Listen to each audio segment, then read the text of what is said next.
and harvesting. Tu też jest kamera. Tu jest też kamera. Okay. Dzień dobry. So nice. Dzień dobry, dzień dobry. Daming apple. Very nice. So, kalang medyo mahilaw pa yung iba. Yung cherry namin ay hindi masyadong namumunga kasi naabutan ng taglamig kaya yung bulaklak na apektuhan. Pero okay lang, namin naman dito mga kapatid na maraming cherry pwedeng pagharbisan. Oh, ayan na. Ito na yung sinasabi kong Chodzi, kawy by miało zabraknąć. Lila, a jeszcze dla ciebie by miało kawy zabraknąć. Jak chcesz? To może być dami guys. So malapit lang. Yun. So maraming variety ang cherry. Mayroon siyang red cherry. grato mamy na drzewo. So ito yung kung hindi ka mahilig sa masyadong matamis, ito yung gusto mo. Like yung tamis niya is nasa 50% lang. Pero kung gusto mong matamis na matamis talaga, ito yung black cherry na tinatawag nilang cherries na. Ay, sobrang dami, hindi na nila na-harvest to. Ito siya. Yan to, dark. So ito na guys, dami na dito. Mga cherry.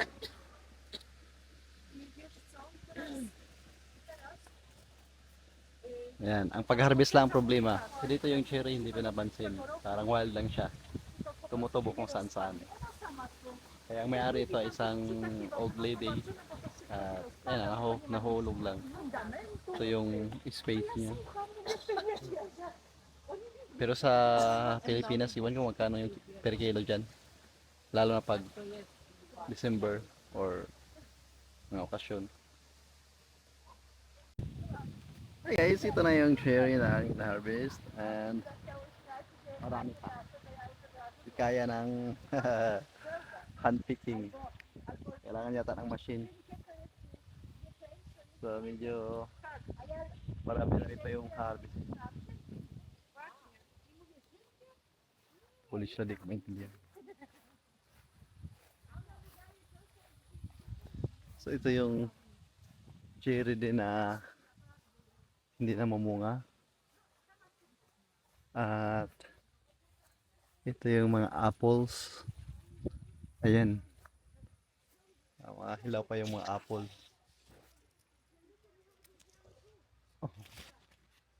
Green pa. So pinuputulan nila ng para hindi tumaas. At ito naman, ito yung paborito kong apple. Maliliit siya pero matatamis, crunchy. Hindi siya mabuhangin. Ayan na. Malawak pa dito ang lugar ng Poland. Nag-garden din si Lola. Yung red beets. Ayan ang red beets niya. Meron ding kalabasa. So,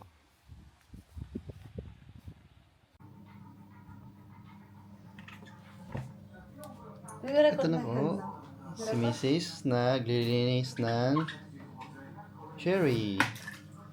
Ayan. Paano mo yan gagamitin? For we call it compote, means we add sugar, hot water, we boil it, and there is yummy juice that we can use during the winter. Because they are quite sour, this one, so it's the best for the juice compote. For compote, it's like cooked juice.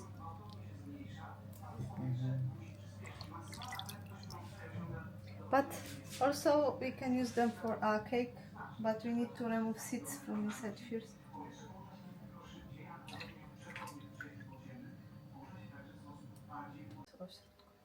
Show Yeah. what Arek is doing, maybe first. Gawa No si- seeds, no Seedless na siya na, what you call this? cherry. Cherry cake. Wiśnia. Wish niya ko. Jest cake with cherries. Mm-hmm. Sounds delicious. I hope. And looks delicious. And Arek also is making seedless. Mm-hmm. Yan. Mm-hmm.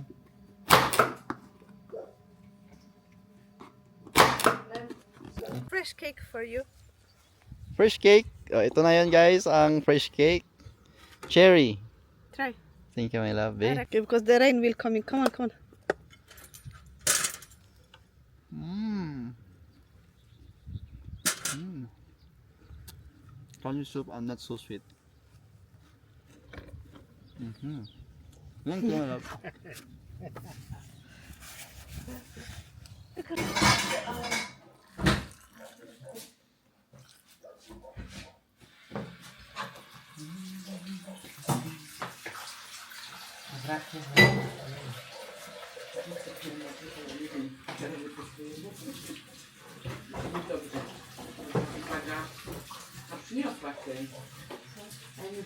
No, maybe. I think it's a house and slide, Glenn. Hala. My surprise.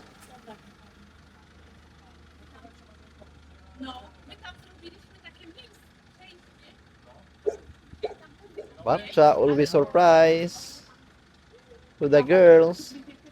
The sister is just happy to talk.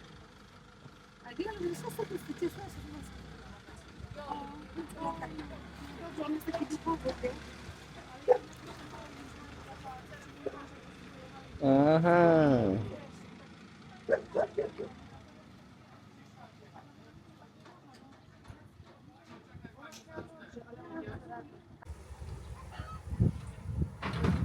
Wow! Udało się. Jaki fajny domek.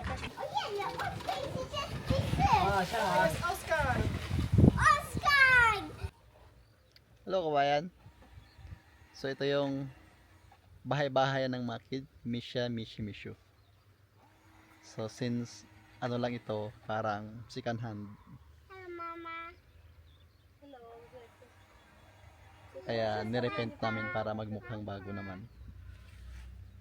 Kasi gustong-gusto nilang magkaroon ng ganitong bahay-bahayan. At malayong malayo sa atin nung kabataan tayo noon. Yung tagpi lang. Dito talagang ginastusan talaga ang layo ng kabataan ko noon. Aminin nyo, ganun din kayo noon. Bahay-bahayan, tatay-tatayan, may nanay-nanayan. At ang mga gamit na pangbahay ay mga tagpi-tagpi, mga sako at iba pang mga mga recycled na mga plywood at mga gamitan. Sila lang. Sa akin, wala akong budget sa mga kids. Kaya ito si Misha, si Milka, ayun no. Hello Milka! Milka, what can you say about your little house, mini house? Daddy, only one house, Chinese. What can you see? Daddy, Hala, nagtulo-tulo na oh. Look. I told you. She's not paint the face. Of course. And this is Hi. Hey guys, it's Joanna from Pinoy Polish family. yeah. Now from Asha and Glenn now. And si Jadik. Milka, Misha. Paint now.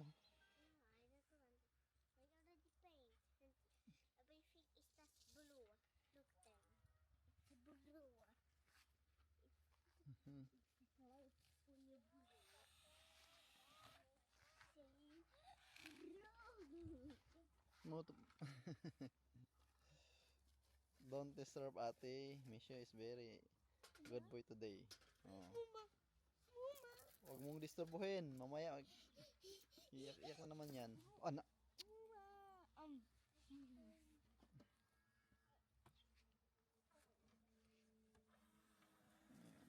Hi Milka, look at your face. Yeah.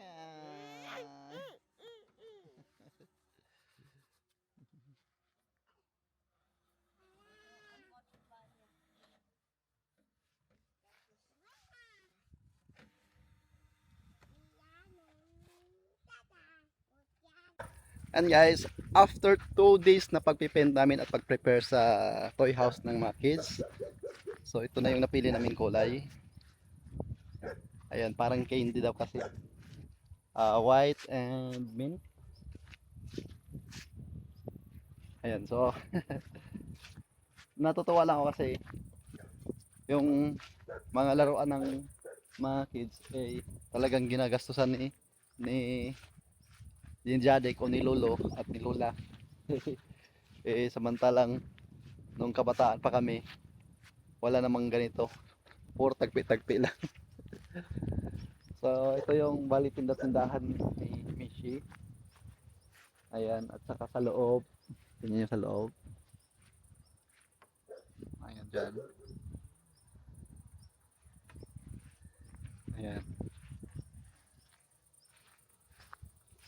So at least safe sila dito maglaro kasi napasok naman. At hindi katulad sa Pilipinas dun sa lugar namin. Nakakatakot kasi may kubra. Maraming ahas, kubra, alam niyo sa lalo na sa mga damuhan at sa mga tangbihan. So dito, may ilan ako nakitang ahas pero hindi daw siya nakakatakot kasi unang-una hindi siya poisonous o venomous at saka wala talagang record na nag-a-attack o na nakagat yung mga ahas dito. So dito malinis naman so walang masyadong mga ahas. Kung meron man hindi naman nakakatakot. Ayan, so ito lang yung mga pinagkaabalan namin itong past 3 days from harvesting sa cherry to painting dito sa bahay-bahayan at ang garden din namin ay ilang beses na harvestan. So ito mga next week siguro ang harvest kasi malalaki na siya. Ayan. Yung tinatawag nilang ogorek or pipino. Ilang beses na rin na harvestan. At dito kasi yung pipino hindi uso na pinapalaki. Maliit lang siya. As in nagka-crunchy lang talaga siya. Yung iba kasi yung ano nila dito, hina-harvest yung maliliit ito. So parang hindi nila pinapalaki. Ayan. So ito, hindi nakita. Malaki na siya. Sana yun. Malaki na. So ito. Ang hina-harvest nila as in talagang maliliit lang. Ginagawa nila kasing parang nagawang atsara. So sa kanila dito, since walang papaya, ang ginawa nila ito. Maliliit pero ito hindi na nila masyadong ginagawang preserve. And ayan yung ogorek, I mean red beets pala. Saka din ito yung pipino. Daming pipino namin na gusto. Saka ayan. Malalaki na yung malaking kamatis kasi dito. Saka bell pepper. So, ang laki ng ano. Yan, pag mahinog kasi yan, matatamis.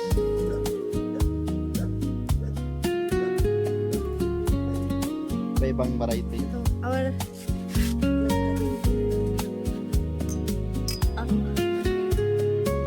cucumbers with the flowers.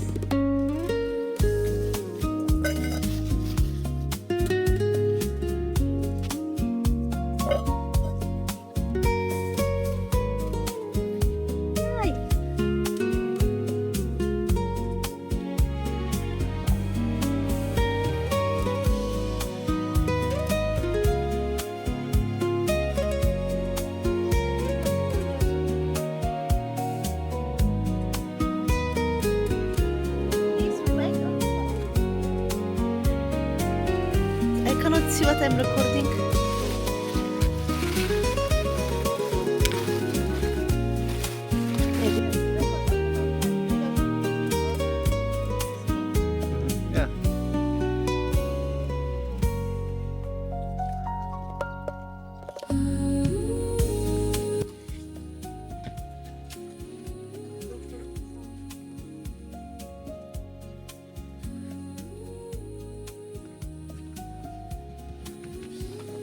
but soon we harvest.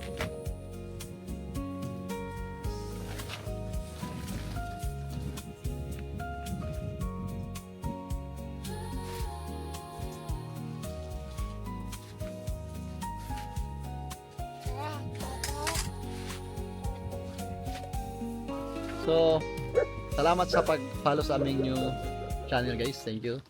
And see you.